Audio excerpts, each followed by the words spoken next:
Brought to you by V-Guard, co-powered by Sensodyne. बारामतीमध्ये Supriya Sule यांच्या जंगी स्वागताची तयारी सुरू आहे आणि या स्वागताला रोहित पवार यांच्या आई सुनंदा पवार सुद्धा उपस्थित आहेत। ताई काय सांगणार, एक मोठा जोश जल्लोष होताना दिसतोय आणि गेल्या महिना 2 महिन्यापासून तुम्ही सुद्धा प्रचारात सक्रिय होतात आणि आज तो जल्लोष साजरा होतोय। खरं तर हा इलेक्शन जेव्हा डिक्लेअर झाल्या आणि उमेदवार डिक्लेअर झाले त्याच्याही आधीपासून आमचं कुटुंब पवार कुटुंब हे खूप वेगळ्या मनस्थितीतून गेलेलं आहे। त्यामुळे विलक्षण तणाव होता आणि पण निवडणुकीलाही सामोरं जायचं होतं। त्यामुळे जेव्हा उमेदवार डिक्लेअर झाले त्यावेळेला आणि त्याच्याही आधीपासून आम्ही सगळ्यांनी ठरवलं होतं की साहेबांच्या सोबत राहायचं।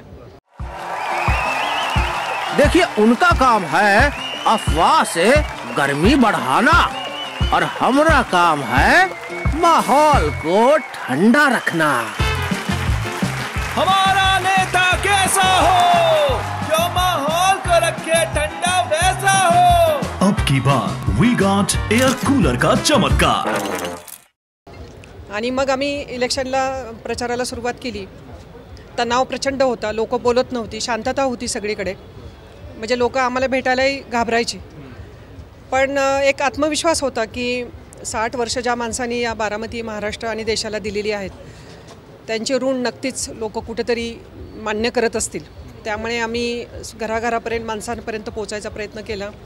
चिन्ह सगळीकडे ऑलरेडी सोशल मीडियामुळे पोचलं होतं आणि खूप उत्तम कामगिरी, म्हणजे मी म्हणेल की 5 तालुक्यांनी तर लीड दिलंच ताईंना आणि हे खूप मोठी गोष्ट आहे, खूप मोठी अचिव्हमेंट आहे।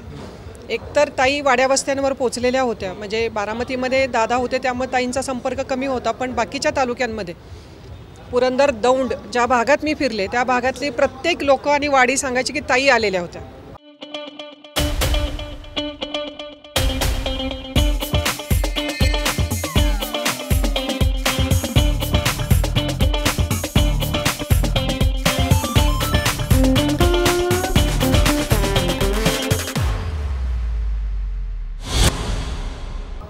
ताईंनी हे दिलं, ताईंनी ते दिलं, ताईंनी ही कामं केली, ताईंनी ही शिक्षणाच्या फीला मदत केली।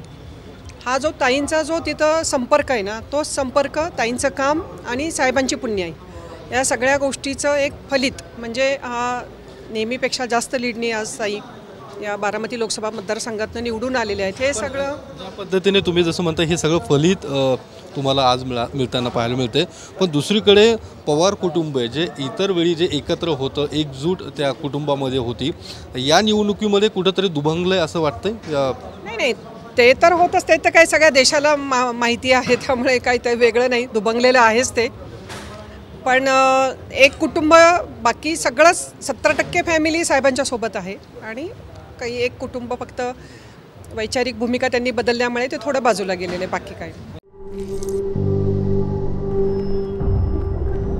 झिंझिण्यांपासून त्वरित आराम मिळवा सेन्सोडाइन रॅपिड रिलीफ बरोबर। एकत्र यावं आता असं वाटतं, निवडणूक संपली आहे, पुन्हा या कुटुंबाने सुद्धा जे एक कुटुंब वेगळं पडलंय। एरवी सण समारंभ काही असेल तिथं ठीक आहे, पण आता वैचारिक मतभेद एवढे झालेले आहेत आणि मनं एवढी दुखावलेली आहेत, भाषेचा स्तर एवढा खाली गेलेला आहे, त्यामुळे जखमा खूप झालेल्या आहेत, त्यामुळे थोडं अवघड वाटतंय सगळ्या गोष्टी। पण लग्न समारंभ कार्यक्रमाला निश्चितपणे आम्ही एकत्र असू। पण राजकीय दृष्टिकोनातून आज जे अजित पवारांनी वेगळी भूमिका घेतलेली आहे या निकालामधून फार एक मोठा धक्का सुद्धा त्यांना बसलेला आहे आणि काल जर त्यांनी पत्रकार परिषद घेतली ती माझी स्वतःची जबाबदारी आहे, जबाबदारी स्वीकारलेली आहे। आता या परिस्थितीमध्ये त्यांनी पुन्हा शरद पवारांसोबत यावं असं तुम्ही आवाहन करणार?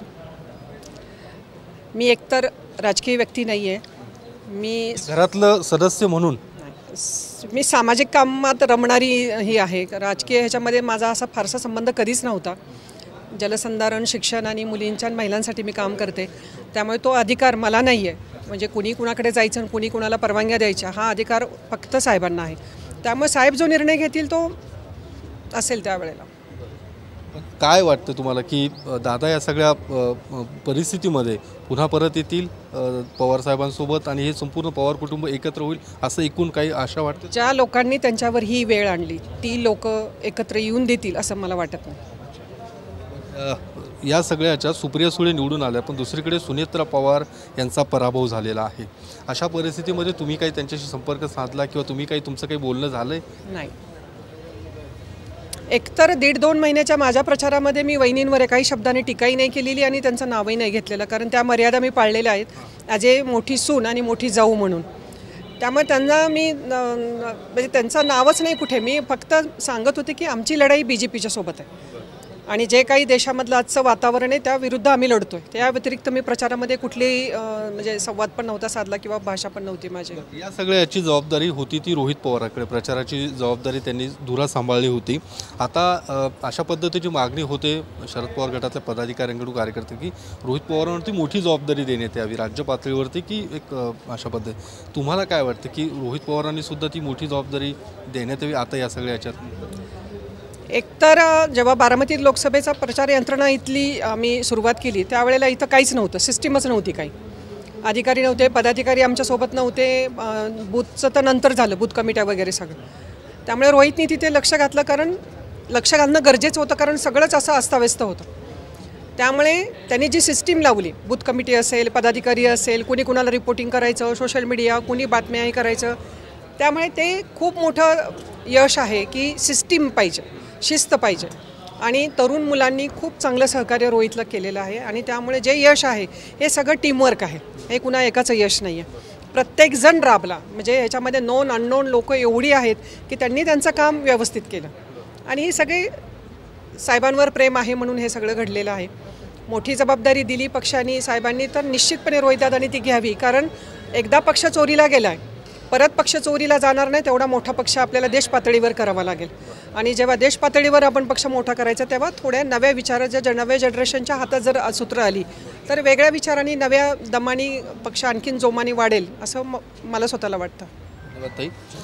कॅमेरामन तुषार ननावरेसह मी Yogesh Borse, TV9 Marathi, Baramati. Brought to you by V-Guard, co-powered bye Sensodyne.